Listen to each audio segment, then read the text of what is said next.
jump right in and get started. Okay, cool. So again, thank you so much for agreeing to meet with me today. And to get us started, I'd love to talk a little bit about vallenato music and your accordion playing. When did you start playing? What draws you to this type of music? And most importantly, are you in a band? Okay. Well, actually, I'm a late learner. I started playing like 5 years ago.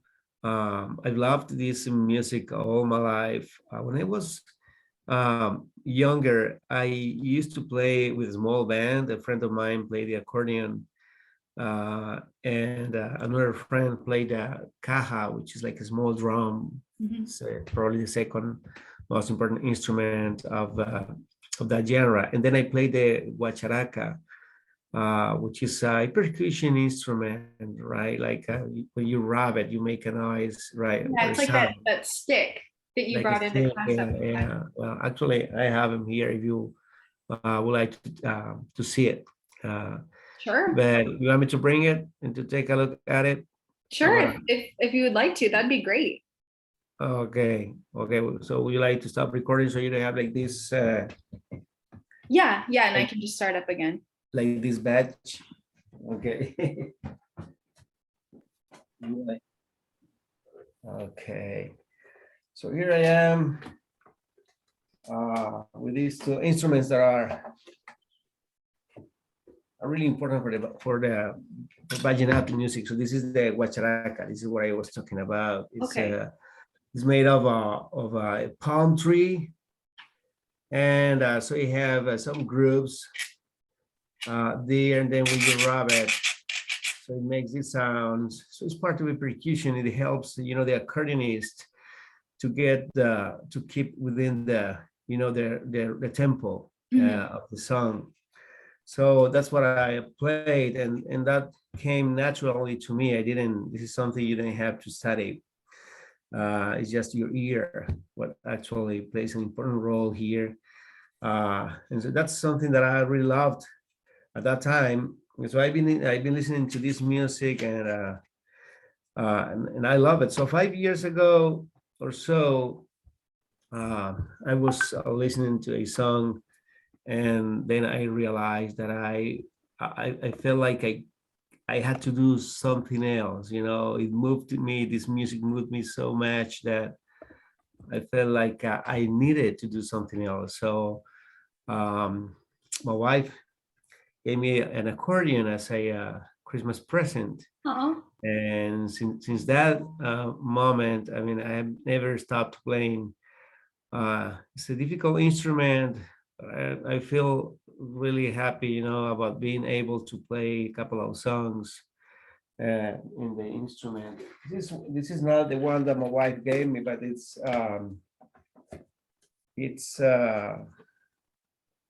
similar one, right? The one that she gave me that time. This one has like different keys because the accordions come, tuned in different keys. okay. So I got this like 2 years ago, this one, because it not only has a different key, but it also sounds differently. And yeah, that's basically it. Wow, that's awesome. Thank you so much for going to the trouble of grabbing those for me and for the, hopefully all the people who are going to see this video. That's so cool. Well, sure, and probably the take home message here is that no matter how old you are, if there is something you really feel passionate about, go for it. And I remember a couple of friends told me, in politically correct words, you're too old to start playing the accordion. I was like 45 at that time, and I think now they may think differently. I Right. think it's just a matter of love and passion about what you do. Yeah, definitely. That's so neat. That's like, I don't know. That's really cool. Okay, moving on to the next question. What would a perfect day look like for you? Or what would you do if you had no responsibilities that day? Oh well. I think playing the accordion would take an important part of that day. So that would be one thing. And then I love, spending time with my family. So I would probably grill something. I love grilling also. They say that my specialty is barbecue ribs. Oh, And exactly. So I would probably do that. And probably what I love the most about ribs is that ribs is not like some beef which you need to be watching and then making sure that it doesn't get burned. Ribs something you just put there, slow cooking, mhm. and it may take 1 hour, 1.5 hour or 2 hours to cook completely and to be ready. So what I like about that is I can sit and play my accordion while I smell the Right. rib, cooking, and so that's a great combination. Or listening to music. So, and then I may do also some gardening. I also do gardening or doing some uh, small projects at home. So that's probably what it look without a day without responsibilities will look like. Sounds like a great day. Um, okay, what is the best trip you've ever taken, either for work or just for pleasure? Best trip. Mhm. Well, 2 years ago, I directed the Salamanca program. In the Spanish department, we have a immersion program for students there. So I directed the program for 1 year. So we had a bunch of amazing tours with other students. But then after that, we went. I say we because my wife was with me and also my son at that time. And so after that year, uh, we went, and that was part of our summer, time off.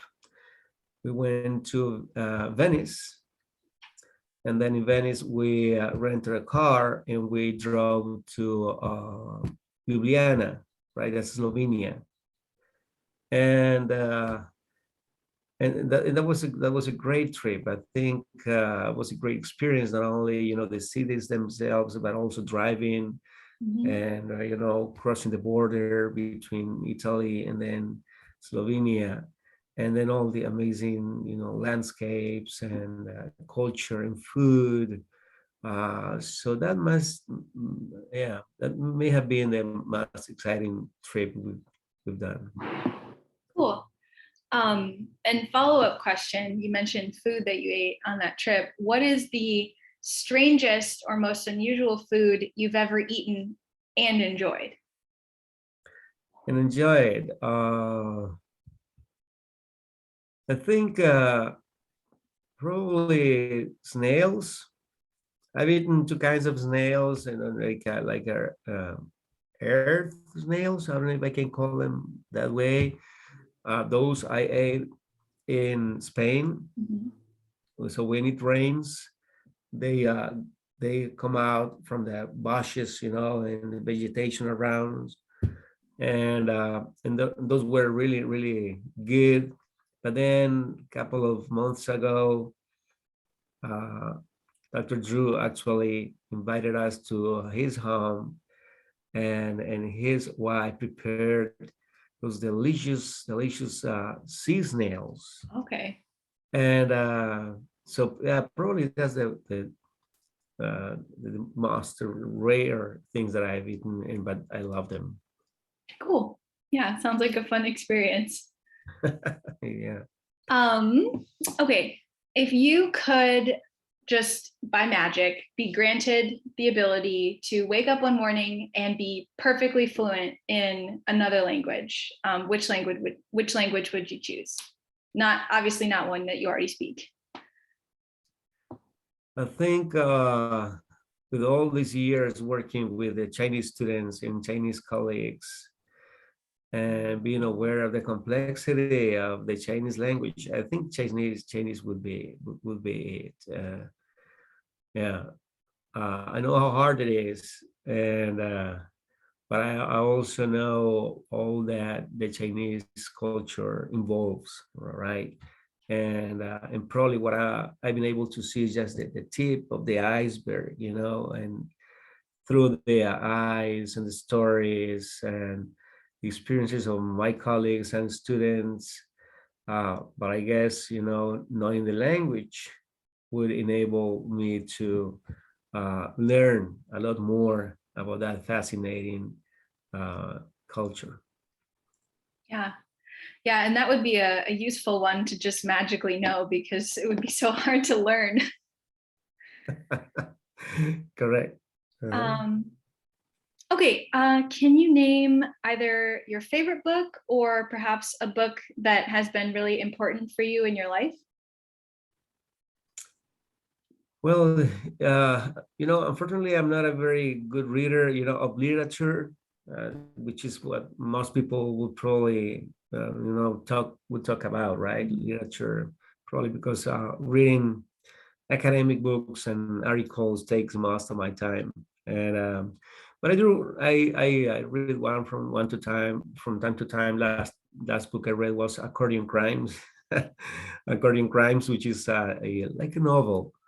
But actually, the book that I feel was probably really decisive, in my life was one about self. Do you say autosuperación, like Self-help. self-growing, self-helps or something like that.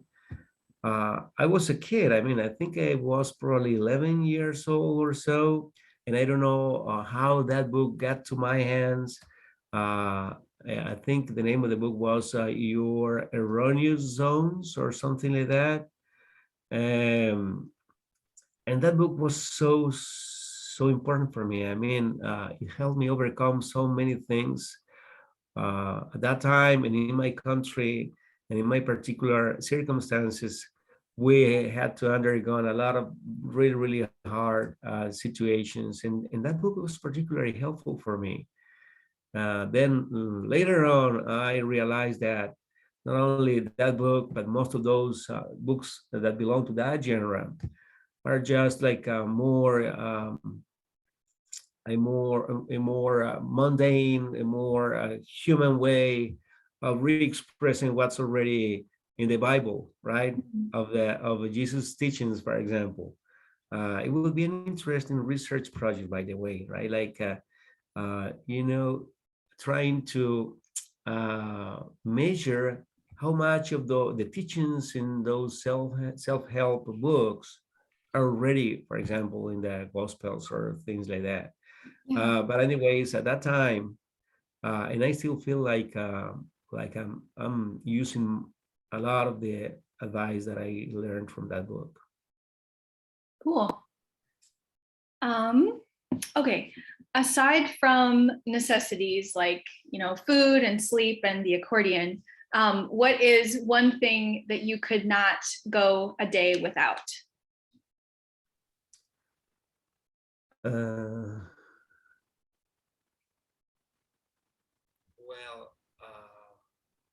music for sure. I need to be listening to music. If I'm not working, whatever I'm doing, I need to be listening to some kind of music. Most of the times, depending on of whom or who's around me, also, right? If I'm alone, doing something at home, for example, I will listen to maybe salsa, vallenato, any kind of like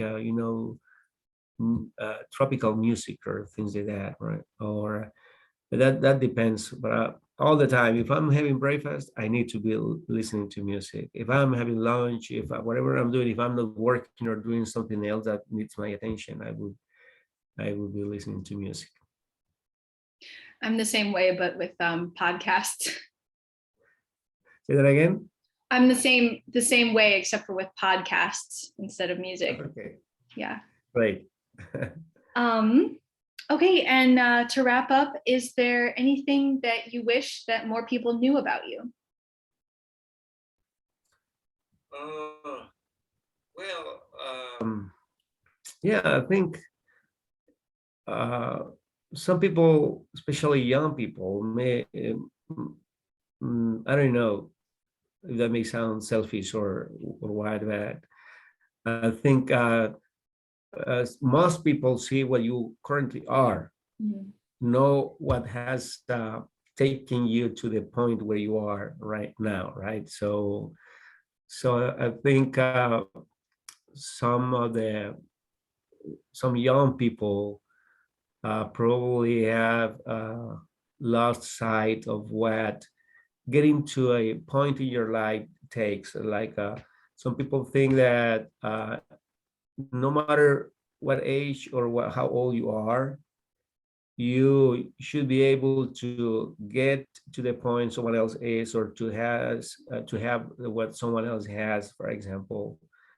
And when I'm speaking with for example, my nephews or nieces, that's something that sometimes I try to tell them is it takes time.